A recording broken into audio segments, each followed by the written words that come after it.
పూర్తి వివరాలు చూసే ముందు మా ఛానల్ ని సబ్స్క్రైబ్ చేయడం మర్చిపోకండి. శ్రీ గురుభ్యో నమః. శ్రీ మహాసరస్వత్యై నమః. ఓం నమః శివాయ. నారాయణ శాస్త్రి ఆస్ట్రాలజీ ఛానల్ వీక్షిస్తున్నటువంటి ప్రేక్షక మహాశయులకు స్వాగతం, సుస్వాగతం. ఈరోజు మనము 2026వ సంవత్సరం మార్చి 11వ తేదీ నుంచి 20వ తేదీ వరకు మేషరాశి వారి యొక్క గ్రహస్థితులు, రాశి ఫలితాలు, రోజువారీ ఫలితాలు, ఏదైనా ప్రతికూలతలు కనుక ఉంటే చేయవలసిన పరిహారాలు ఎలా ఉంటాయో తెలుసుకుందాం. ప్రస్తుతం మేషరాశి వారిని కనుక పరిశీలించినట్లయితే దాదాపుగా మేషరాశి వారికి అనుకూలమైనటువంటి గ్రహస్థితి కనిపిస్తూ ఉన్నది. కొన్ని విషయాలలో మేషరాశిలో జన్మించినటువంటి వారు పర్టికులర్ డేస్ తర్వాత కొంచెం జాగ్రత్తలు పాటించాలి. ఆ విషయాలు ఏమిటో చెప్తాను ఇప్పుడు నేను మీకు. ప్రధానంగా తీసుకుంటే మేషరాశి రాశ్యాధిపతి అయినటువంటి కుజుడు రాశికి లాభస్థానంలో సంచరిస్తున్నాడు. రాశ్యాధిపతి అయినటువంటి కుజుడు రాశికి లాభస్థానంలో సంచరించడం యోగకారకమే అయినప్పటికీ, ఆర్థిక లాభాలకు అవకాశం కలిగిస్తున్నప్పటికీ, కుజరాహుగ్రహాల యొక్క సంయోగం కారణం చేత ముఖ్యమైనటువంటి వ్యక్తులతోటి, ఆత్మీయులతోటి కొంచెం విభేదాలు కలిగే అవకాశాలు ఉంటాయి. కానీ బుధుడు కూడా మీ రాశికి లాభస్థానంలోనే ఉన్నటువంటి కారణం చేత వ్యాపారపరమైనటువంటి చర్చలలో చక్కగా విజయాన్ని కలిగిస్తాడు. నెట్వర్కింగ్ ద్వారా లాభాలు కూడా పెంచుకోగలుగుతారు. ఎందుకంటే ఇక్కడ మీకు ఎప్పటి వరకు అంటే లాభస్థానంలో 14వ తేదీ రాత్రి వరకు కూడా రవి, బుధ, కుజ, రాహుగ్రహాలతో లాభస్థానంలో చాతుర్గ్రహ కూటమి ఉంటుంది. 14వ తేదీ తర్వాత అంటే 15వ తేదీ ఉదయం నుంచి ఏం జరుగుతున్నదంటే రవి మీనరాశిలోకి ప్రవేశిస్తాడు. అంటే మీ రాశికి 12వ స్థానంలోకి ప్రవేశిస్తాడు. అంటే అప్పుడు అక్కడ త్రిగ్రహ కూటమి ఏర్పడుతుంది. అంటే జాతకం ప్రకారం కనుక, అంటే మనకు గోచారం ప్రకారం కనుక పరిశీలించినట్లయితే మేషరాశి వారికి 5వ స్థానాధిపతి అయినటువంటి రవి కూడా 15వ తేదీ నుంచి రాశికి 12వ స్థానంలో శనితో కలిసి సంచరిస్తున్నాడు. రవి శని గ్రహాల యొక్క కలయిక జనరల్గా యోగాన్ని కలిగించదు, పితృదోషాలకు కారణమవుతుంది, లీగల్ ప్రాబ్లమ్స్కి అవకాశం కల్పించేటటువంటి విధంగా ఉంటుంది, ఉద్యోగపరమైనటువంటి సమస్యలు కూడా కలిగే అవకాశాలు ఉంటాయి. 2 శత్రుగ్రహాలు మేషరాశి వారికి దశమాధిపతి, కర్మస్థానాధిపతి అయినటువంటి శనితోటి రవి కలిసినప్పుడు 2 శత్రుగ్రహాల యొక్క కలయిక ఉద్యోగపరంగా కానీ, వ్యాపారపరంగా కానీ, సంతానపరంగా కానీ కొంచెం ఒత్తిడి యొక్క తీవ్రత పెంచేటటువంటి విధంగా చేస్తుంది. కానీ ద్వితీయ స్థానాధిపతి, ధనాధిపతి అయినటువంటి శుక్రుడు మీకు 12వ స్థానంలో సంచరిస్తున్నప్పటికీ ఉచ్చ స్థానంలో సంచరిస్తున్నటువంటి కారణం చేత ఆర్థికంగా బ్రహ్మాండమైనటువంటి పరిస్థితి అయితే కనిపిస్తూ ఉంది. కానీ విదేశీ సంబంధాలు కూడా మెరుగుపడుతూ ఉంటాయి. ఆధ్యాత్మిక ప్రయాణాలు, ఆసుపత్రి ఖర్చులు పెరగకుండా చూసుకోవాలి. ముఖ్యంగా చెప్పాలంటే ఈ సమయం అంతా కూడా మీకు లాభాలు ఉన్నప్పటికీ కూడా ఖర్చులు పెరిగేటటువంటి దశగా ఉండబోతూ ఉంటుంది. కాబట్టి జాగ్రత్తగా కనుక నిర్ణయాలు తీసుకున్నట్లయితే మంచి ఫలితాన్ని పొందుతారు. మేషరాశి వారికి తృతీయ స్థానంలో సంచరించేటటువంటి గురుడు యొక్క ప్రభావం కారణం చేత కూడా బ్రహ్మాండమైనటువంటి ధైర్య సాహసాలు పెరుగుతాయి. కొన్ని సందర్భాలలో విపరీతమైనటువంటి మొండి ధైర్యం కూడా వస్తుంది. అది పనికి రాదు. కారణం ఏమిటంటే రవి 12వ స్థానంలో సంచరిస్తూ గురుడు తృతీయ స్థానంలో సంచరించేటప్పుడు కొంచెం కమ్యూనికేషన్లో కానీ, రచనా సామర్థ్యం కానీ పెరుగుతుంది అని చెప్పాలి. సోదరులతో సంబంధాలు చక్కగా మెరుగవుతాయి. కొత్త ఒప్పందాలు చేసుకోవడానికి అనుకూలంగా ఉంటుంది అని చెప్పాలి. మంచి అంటే పెద్దవాళ్ళు ఆత్మీయుల యొక్క సూచనలు, సలహాలు పాటించడం అనేటటువంటిది చాలా ప్రధానంగా చెప్పదగినటువంటి సూచన.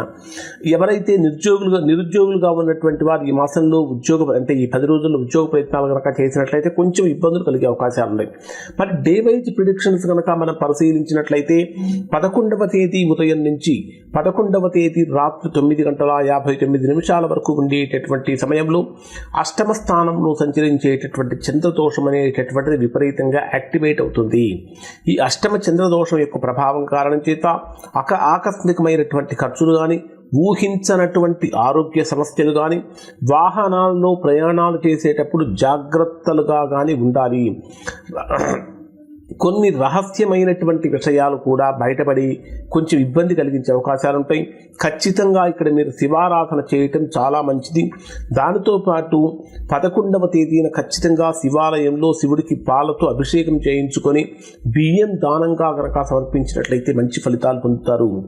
11వ తేదీ రాత్రి 9:59 నుంచి 14వ తేదీ ఉదయం 9:31 వరకు ఉండేటటువంటి సమయంలో భాగ్యస్థానంలో సంచరించేటటువంటి చంద్రుడి యొక్క ప్రభావం కారణం చేత అదృష్టానికి తలుపులు వెంటనే తెరుస్తాడు అని చెప్పాలి.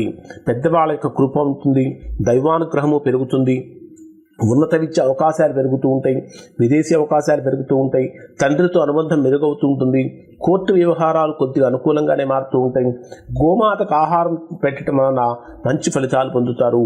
14వ తేదీ ఉదయం 9:31 నుంచి 16వ తేదీ రాత్రి అంటే సాయంత్రం 6:09 వరకు ఉండేటటువంటి సమయంలో కర్మస్థానంలో సంచరించేటటువంటి చంద్రుడి యొక్క ప్రభావం కారణం చేత ఉద్యోగంలో బ్రహ్మాండమైనటువంటి గుర్తింపు లభిస్తుంది. ఎవరైతే ప్రమోషన్ కోసం వెయిటింగ్ లిస్టులో ఉన్నారటువంటి వారికి కొద్దిగా శుభవార్తలు కూడా వినే అవకాశాలు కనిపిస్తూ ఉంటాయి. అధికారులతో సమావేశాలు జరుగుతూ ఉంటాయి. కానీ ఒత్తిడి కూడా విపరీతమైనటువంటి ఒత్తిడి కూడా పెరుగుతూ ఉంటుంది. ఇక్కడ మీరు శనిగ్రహానికి నువ్వుల నూనెతో కనుక దీపం వెలిగించినట్లయితే మంచి ఫలితాలు పొందుతారు. ఇక 16వ తేదీ సాయంత్రం 6:09 నుంచి 18వ తేదీ రాత్రి 11:32 వరకు మీ జన్మరాశికి లాభస్థానంలో అంటే 11వ స్థానంలో మరలా చంద్రుడితో కలిసి చాతుర్గ్రహ కూటమి ఏర్పడుతున్నది. ఇక్కడ ఎలాగూ అంటే చంద్రుడితో కలిసినటువంటి చాతుర్గ్రహ కూటమి ఆల్రెడీ బుధుడు అక్కడే ఉన్నాడు, రాహు అక్కడే ఉన్నాడు, కుజుడు అక్కడే ఉన్నాడు. ప్రస్తుతం చంద్రుడు కూడా వెళ్ళి కలవటంతో 4 గ్రహాలు అంటే కుజరాహువులు బుధ చంద్ర గ్రహాలతోటి చాతుర్గ్రహ కూటమి ఏర్పడుతున్నది. అయితే లాభస్థానంలో చాతుర్గ్రహ కూటమి అనేటటువంటిది కొంతవరకు అనుకూలమైనటువంటి ఫలితాలే కలిగిస్తుంది. లాభస్థానంలో సంచరించేటటువంటి చంద్రుడు కొద్దిగా లాభాలు కూడా కలిగిస్తాడు, కొత్త పరిచయాలు కూడా పెరుగుతూ ఉంటాయని చెప్పాలి. కానీ ఇన్వెస్ట్మెంట్స్ చేసేటటువంటి వారు బహుజాగ్రత్తగా ఉండాలి. ముఖ్యంగా చెప్పాలంటే ప్రస్తుత పరిస్థితులకు ప్రభావం కనుక అంటే మనకు ఆల్రెడీ గోచార రీత్యా పరిశీలించిన ఈ కుజరాహు గ్రహాలు కానీ అలానే రవిశని గ్రహాల యొక్క కలయిక కానీ విపరీతమైనటువంటి ఇబ్బందికరమైనటువంటి పరిస్థితులు ప్రపంచమంతా కూడా ఉండబోతూ ఉన్నాయి. కాబట్టి లీగల్ పరమైనటువంటి విషయాలలో జాగ్రత్తగా ఉండాలి. 18వ తేదీ రాత్రి 11:32 నుంచి ఇక 20వ తేదీ వరకు ఉండేటటువంటి సమయాన్ని కనుక 20వ తేదీ రాత్రి వరకు ఉండే సమయాన్ని పరిశీలిస్తే ఇది పూర్తిగా మేషరాశి వారికి పూర్తిగా ప్రతికూలమైనటువంటి సమయంగా ఉండబోతుంది. కారణం ఏమిటంటే ఆల్రెడీ మీ రాశికి 12వ స్థానంలో 3 గ్రహాలు ఉంటాయి. చంద్రుడు కూడా వెళ్ళి కలవటంతో అక్కడ 4 గ్రహాలు అంటే మీ రాశికి 12వ స్థానంలో 18వ తేదీ రాత్రి నుంచి 20వ తేదీ రాత్రి వరకు చాతుర్గ్రహ కూటమి ఏర్పడుతుంది. వ్యయస్థానంలో సంచరించేటటువంటి గ్రహాల యొక్క ప్రభావం కారణం చేత ఖర్చులు పెంచుతూ ఉంటారు, నిద్రలేమి పెరుగుతూ ఉంటుంది, ఎక్కడో ఏదో తెలియనటువంటి ఆందోళన పెరుగుతూ ఉంటుంది, విదేశీ సంబంధాల ద్వారా ప్రయోజనం కలుగుతూ ఉంటుంది. కానీ అన్నిటికంటే ప్రధానంగా ఆధ్యాత్మికపరమైనటువంటి దృష్టి పెంచుకోవాలి. దుర్గా స్తోత్ర పారాయణం చేయటం, పేదలకు దానం చేయటం అనేటటువంటి చాలా మంచిది. ఇక జాగ్రత్తగా ఉండాల్సినటువంటి రోజులు ఆల్రెడీ నేను మీకు చెప్పేశాను. కొంచెం అనుకూలమైనటువంటి రోజులు ఏంటంటే 16వ తేదీ నుంచి 18వ తేదీ వచ్చి కొంచెం వ్యాపారాలకు అనుకూలంగా మారుతుంది అని చెప్పాలి. అన్నింటికంటే ప్రధానంగా భావోద్వేగాలను కనుక నియంత్రించుకుంటే మంచి ఫలితాలు పొందుతారు. ఇవి మేషరాశి వారికి సంబంధించిన ఫలితాలు. ఇప్పుడు చెప్పినటువంటి ఫలితాలు దాదాపుగా మేషరాశి అందరికీ వర్తిస్తాయి. ఇంకా ఎవరికైనా సరే తీవ్రమైన ప్రతికూలతలు కనుక పొందుతున్నట్లయితే అటువంటి వారు ఒకసారి మీరు మీ యొక్క వ్యక్తిగత జాతకాన్ని విశ్లేషణ చేయించుకొని దోషం ఎక్కడుందో తెలుసుకుని దోష నివారణ చేయించుకుంటే సత్ఫలితాన్ని పొందుతారు. ఇవి మేషరాశి వారికి సంబంధించిన ఫలితాలు. శుభం.